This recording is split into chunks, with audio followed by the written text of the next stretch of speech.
As a heads up to our listeners, this podcast does discuss euthanasia. We know this may not be a comfortable topic for many, but understanding the place that euthanasia has within rescue is important. Our goal isn't to depress you or make you sad, but to educate and to inform. Thank you for listening.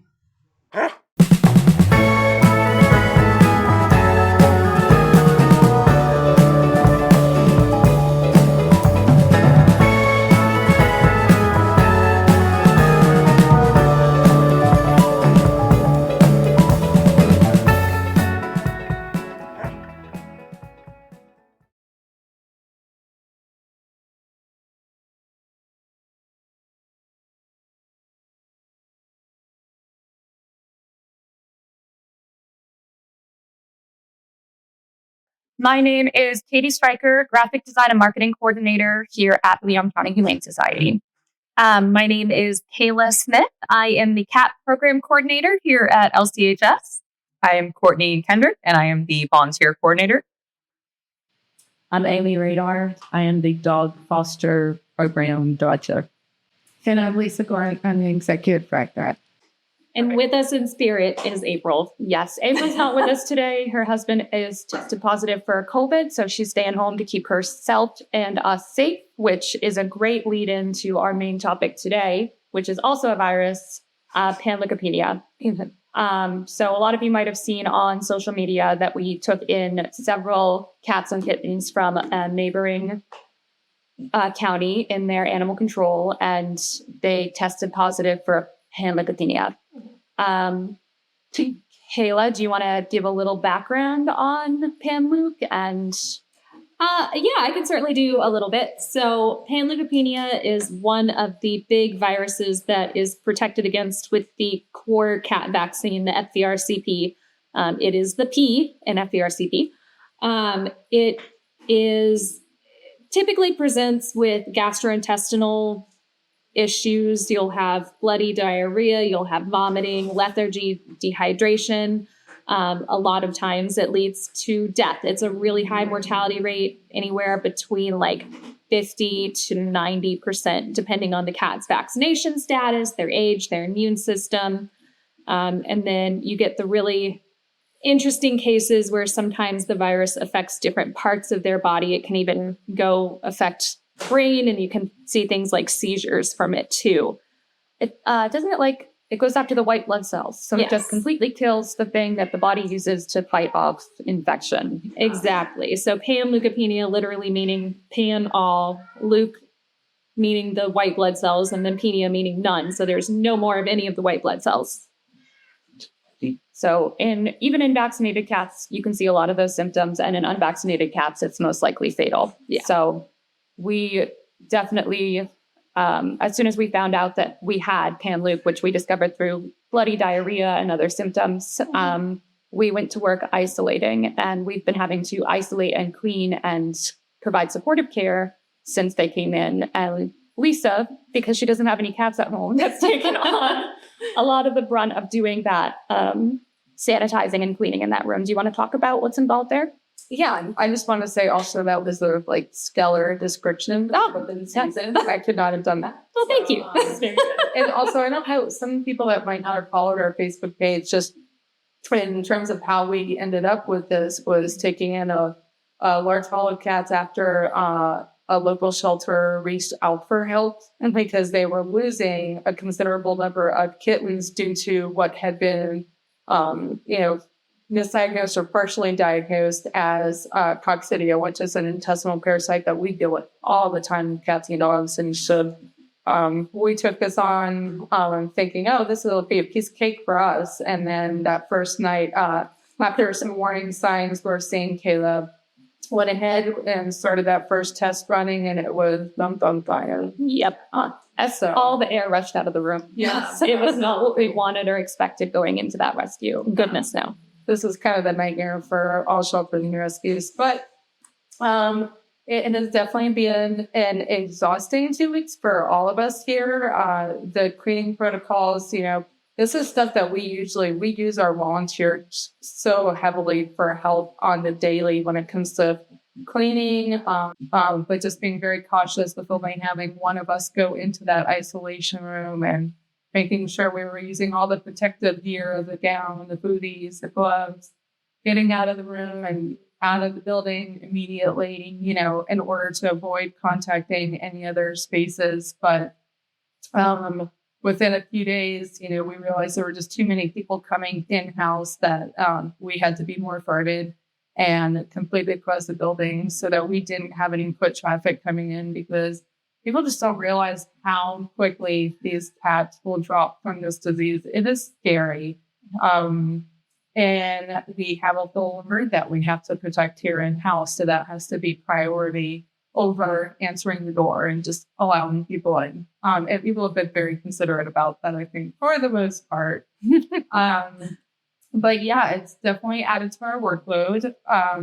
Lots of cleaning. We're pretty much having to get rid of everything that we use. So everything coming out of those kennels has just been trashed, and we've been putting out calls for disposable litter boxes and litter and cleaning supplies and towels. And people have been great about just leaving them on our porch for us and things like that. But I think it's definitely affected our whole staff, because not only the physical exhaustion and everyone having come in and really kind of made the demands where we're missing out on volunteer help, but also just the emotional toll that it takes. It's depressing. It is absolutely depressing. And I just think, it's one of those things that I know, working at a shelter previously, this is one of those things you didn't joke around about. And if a cat came in, you would generally know right off the bat that a cat had Panleukopenia, because it would already be presenting. It would have been brought in for a reason. You would test it right away, and the decision was immediate. You euthanize and, protect the rest of the animals. But with this situation, even if we would have made a decision like that and weighed, all of the outcomes, there's not, you're a rescue group and we use private veterinarians, and there's not a veterinarian that I know, aside from a shelter vet, who would feel comfortable taking cats where half of them were completely non-symptomatic, eating well, presenting well, active.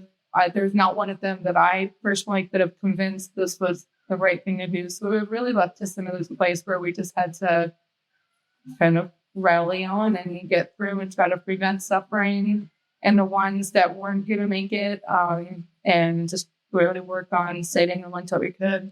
A lot of people think that, because we're a no-kill rescue, that means we never euthanize. And that's just not the case. Our goal is ultimately to prevent suffering. So if euthanasia will prevent a horrible death, and will take away any suffering, then we will make that choice. But we also have to think about the suffering of our vet partners, the suffering of our staff, just the general emotional toll that all of that takes. It's a lot to balance. And I think this last couple of weeks have been a real highlight also of shelter medicine versus, going to your regular veterinarian. Absolutely. It's just a different world sometimes. And there are choices that you don't want to make in rescue that you end up having to make. And it's been rough.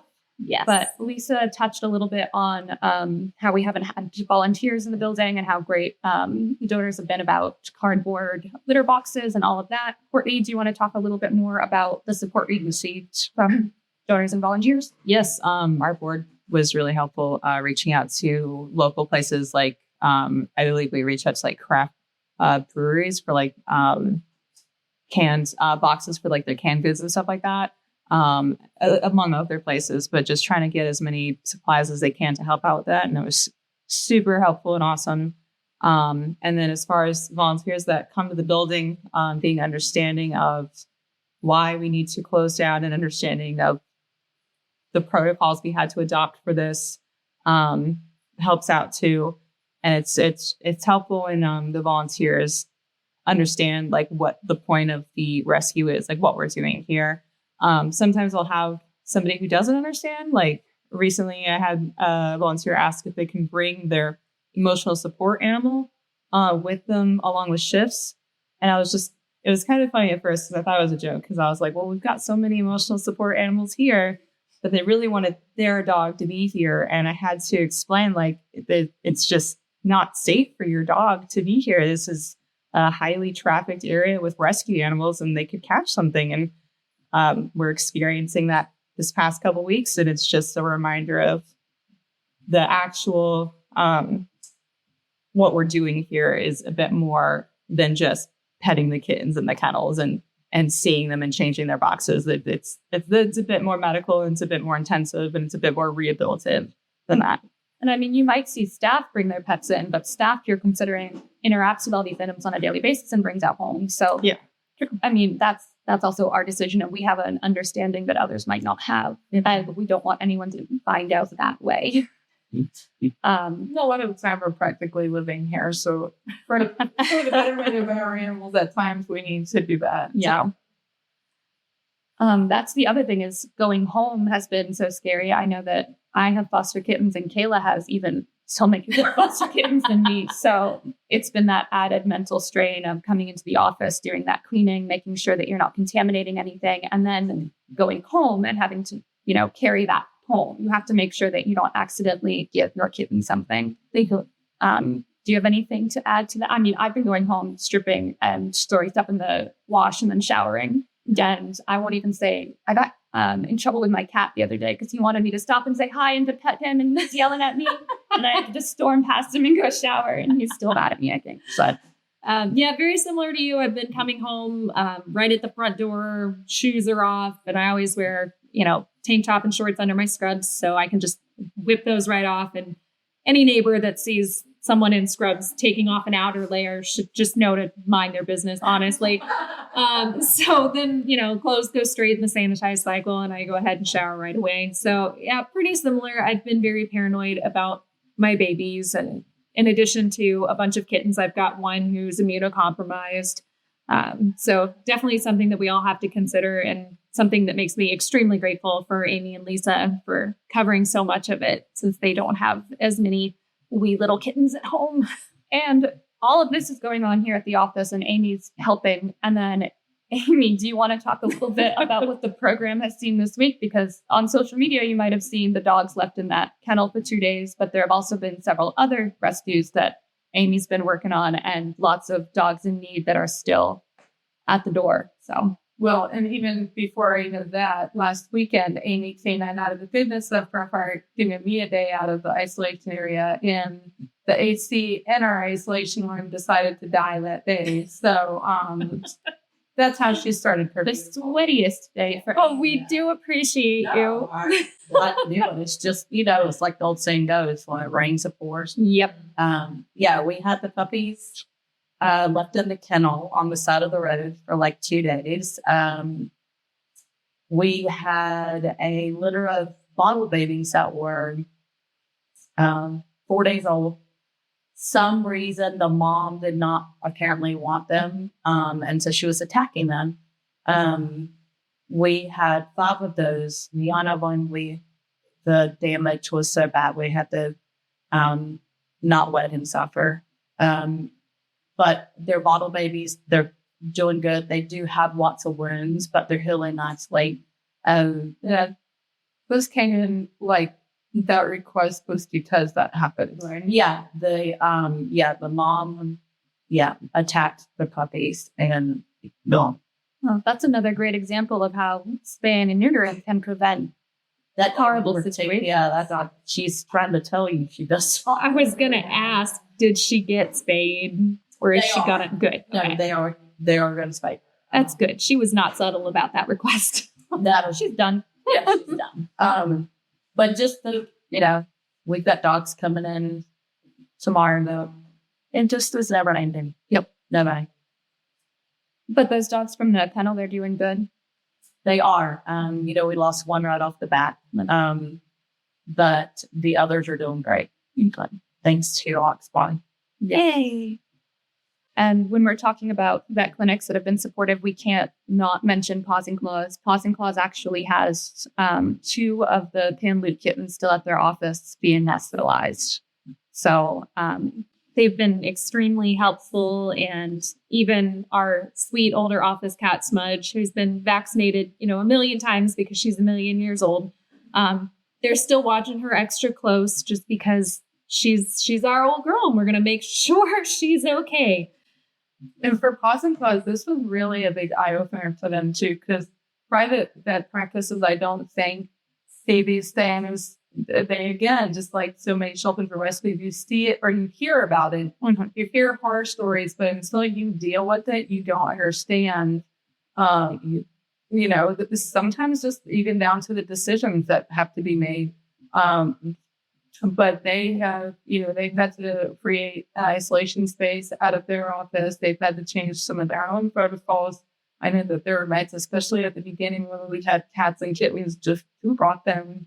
It is amazing. Even having some of those that say they've never seen something move so quickly, where we would, I would go into the isolation room here one day, the cats would be climbing all over, the kittens in particular, climbing all over the walls, looking good, eating, drinking, having very, very minimal symptoms of anything. And then the next day you come in and you're calling Pause and Pause saying, hey, you guys can, I'm going to bring cats to the lung vet, but I think they just need to be euthanized because they've gone down so quickly. I think that was a huge eye-opener to them as well. It's one of those things where if you only hear about it, you kind of assume they're just not doing enough. They don't know what to do. There's more that you could be doing. And it must just be that not enough's being done. And it's not the case with Panleukopenia. You can do absolutely everything, hospitalize them, give them, Serenia B12 fluids and just be on top of it. And they'll go down so fast. Yeah. And that's, the ones here, it's not like we were being nonchalant about treatment here. They were getting fluids. They were getting stall injections. They were getting antibiotics. They were getting appetite stimulants. Like, there's nothing I couldn't look at something and be like, we really slacked on this. Yeah. I feel like our team has done awesome through this. I feel like the Pause and Pause team has done awesome through this. There were many nights that their vets were calling, after 8:00 saying, this is where I got with this cat, but I'm still guarded. But, that's, I think, the importance of having a good trusting relationship between us and our partner vets that we use.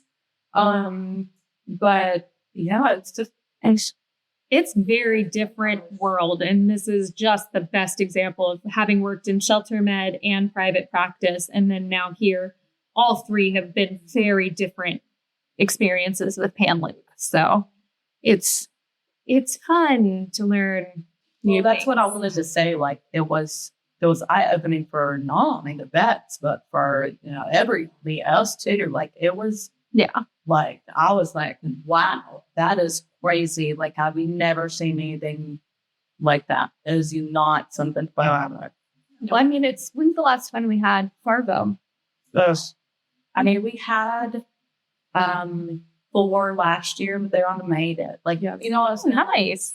I know it. Yeah, it's labor intensive, parvo, but it's, to me, I know that it's like Panleukopenia is considered like the kitty version of parvo, but to me, seeing it in dogs and then seeing that like it was not that you're hearing out isn't on this. And that's saying something. If Amy says the kitty parvos were, I've seen a lot of parvo, and I've seen it take some puppies out. But it's just amazing how quickly this spreads to just watching them.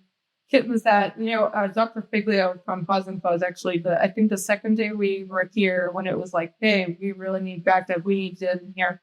She came with one of our technicians actually that night, and they checked over every single cat that came from this group. And some of these kittens were just rattling, and now they were feeling great, no fever, they got vaccinated.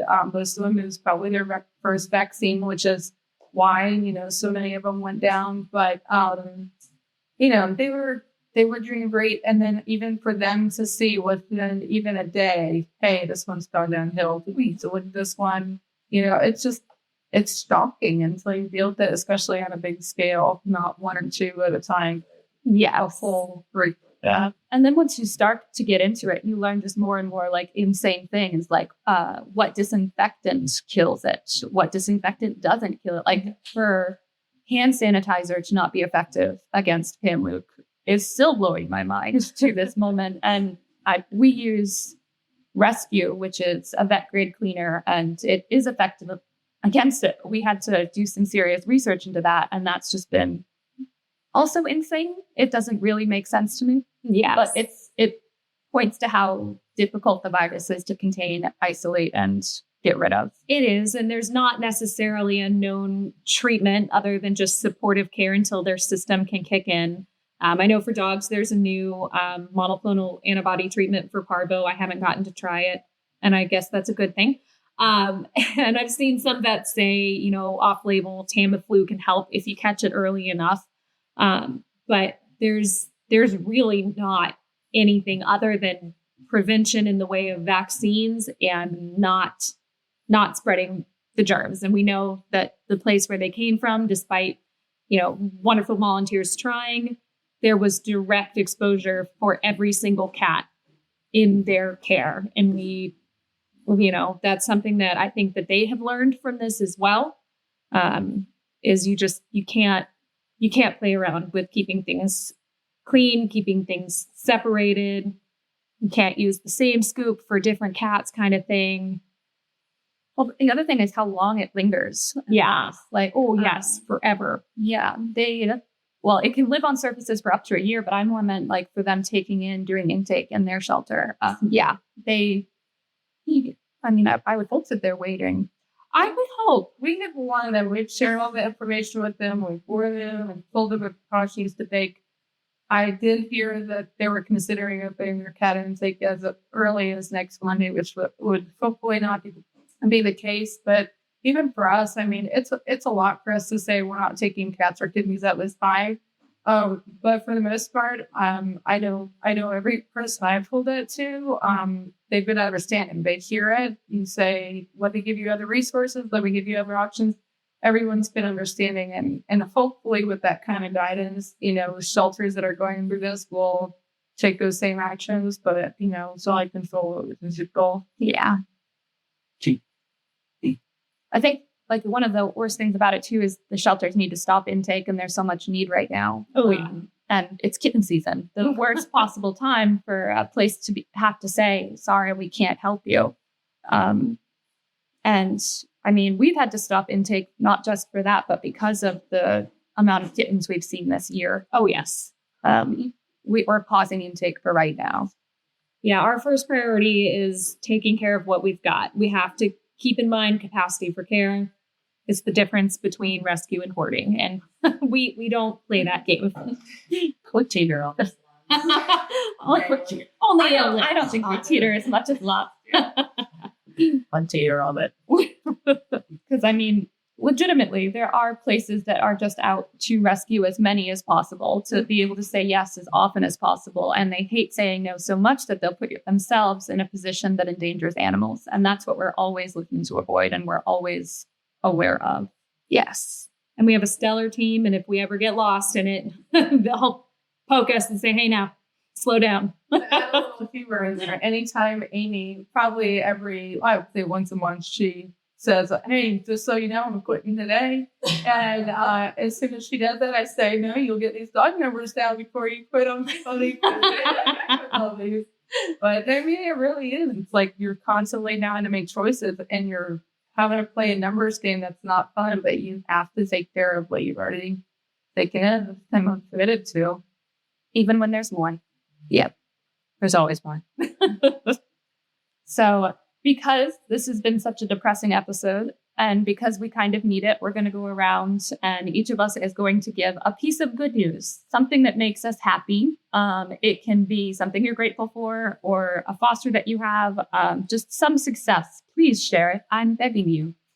Who wants to start? I will start. I left the isolation room today so happy because the cats and kittens that we still have remaining in there are just bouncing off the walls. They look better than I had seen. Their appetites are great. They are just, the adults are getting snarky now. And as you leave their kennel, they're, trying to grab you back in so they're ready to be out of there. The kittens are looking phenomenal. Most of those cats, I think, aside from 3 cats in that room, all of them were hospitalized from this at one point within the last 2 weeks, and they've been great. So that was quite happy today. That's a good happy. I need more time to. I'll go next. This is one of those relatively good things. Is I had a horrible case of all of my cats at home having diarrhea and vomiting. And I was so terrified that I brought something home despite being super, super careful. And I am instead thrilled to say that I did a parvo test and it was negative, and I did a fecal and they still have coccidia, so it's treatable. Yay! Parasites in my house. I really feel like you got to reach for a better happiness. Still pretty depressed. I have great news. I have coccidia. I don't know, man. The weight that lifted off my shoulders was unreal. A double negative and me got positive. I don't think that'll work in that case. I don't know. I felt a lot better. If it caused relief. I got one. So yesterday we kenneled one of our free roaming cats in one of the cat rooms. His name is Baru, and we kenneled him to keep a better eye on him because he's just a weird cat in general. But he's always been terrified. He was caught or trapped, I should say, in a parking lot, and we've considered if he's a barn cat or if he's an indoor cat, and we're pretty sure he can be an indoor cat. He's just very terrified. But I've been hearing that since he's been kenneled, he is receiving a lot of affection, and he's even purring for us, which is really nice. And we're going to see if we can do some more loving on him while he's kenneled to get him more out of his shell and make him the more confident cat he can be. Yay! You've worked hard on him. He's gotten a lot better on him. I think he can make it. I think he won't make it if we let him outside. Well, he's not a hunter. He's special. He's fragile. Well, mine is along this lines of Courtney's just a dog. Story, I took in a dog, oh my gosh, probably a few offers 8 months ago. That was in a shelter hovering in the corner. I'd been there several times, and every time I went there, there was this little legally mixed dog in the corner just trembling. And every time I'd go there, I would be like, nope, leave it. And then one day I just went in there and I'm like, he's going home with me today. And so I took him out, took him to the house. My house is sometimes a little too overwhelming for a dog. Although he did okay there. I knew we had gotten him, me and my crew had gotten him as far as to go. So I put him with one of our fosters, Amber. Thank you, Amber. She has literally been through hell with this dog. I, in the back of my mind, was always contemplating this dog might not make it because he stayed in such a level of fear. And a lot of them, once you get them and you get them in the right situation, they will make a breakthrough. And he just never would. He never would. And I was like, oh my gosh, now I'm going to have that talk with the foster. Or, we always have to do what's best for the dog. And I did not want this dog living the rest of his life in a state of high anxiety or unhappiness or unsettlement and killer.